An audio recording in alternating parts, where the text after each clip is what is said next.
নৌকায় ভোট দেওয়ার কারণে যদি হয়রানি করা হয়, নির্যাতন করা হয়, পুলিশদের গ্রেপ্তার করা হয়, এরকম একটা জঘন্য শাসন ব্যবস্থা আমরা চাই না।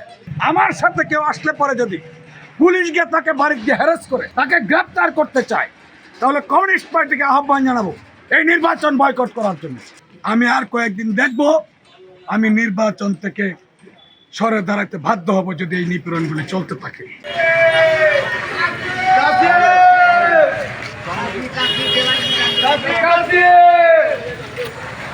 এই অবস্থায় যদি চলতে থাকে, আমার সাথে কেউ আসলে পরে যদি পুলিশ গিয়ে তাকে বাড়ি গিয়ে হ্যারাস করে তাকে গ্রেপ্তার করতে চায়, তাহলে কমিউনিস্ট পার্টিকে আহ্বান জানাবো এই নির্বাচন বয়কট করার জন্য। এই পরিস্থিতি চলতে থাকে, তাহলে আমি নিজেও এই কিশোরগঞ্জ আমি নির্বাচন বয়কট করতে বাধ্য হব। আমি প্রশাসন বলবো জানাবো যে আমাকে সমর্থন করা তো কারো কোনো অপরাধ না। ভোট দেওয়া যদি অপরাধ হয়, তাহলে এই সরকারকে বলতে চাই, ইন্টারিম সরকারকে, তাহলে ভোটের তারিখ ঘোষণা করলেন কেন? ভোট দেওয়া তো কারো অপরাধ হইতে পারে না। জনগণ যাকে ইচ্ছে তাকে ভোট দেবে।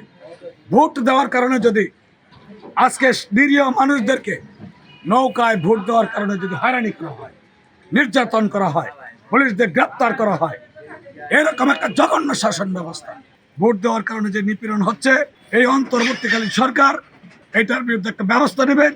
যদি এটার বিরুদ্ধে ব্যবস্থা না নেন, তাহলে আমি আর কয়েকদিন দেখব, আমি নির্বাচন থেকে সরে দাঁড়াতে বাধ্য হব যদি এই নিপীড়নগুলি চলতে থাকে।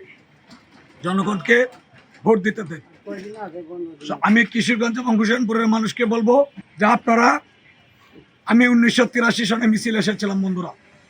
এই কিশোরগঞ্জে হোটেল রেস্তোরাঁ শ্রমিক ইউনিয়ন, লোড আনলোড শ্রমিক ইউনিয়ন, অটোরিকশা, টমটম শ্রমিক ইউনিয়ন, এমন কোনো শ্রমিক সংগঠন নাই যেই শ্রমিক সংগঠনের পক্ষে তাদের ন্যায্য দাবি, দর্জি কারিগর শ্রমিক ইউনিয়ন, ইটকলা শ্রমিক ইউনিয়ন সহ তাদের সমস্ত ন্যায্য দাবিতে আমি এবং আমার কমিউনিস্ট পার্টি আমরা ছিলাম।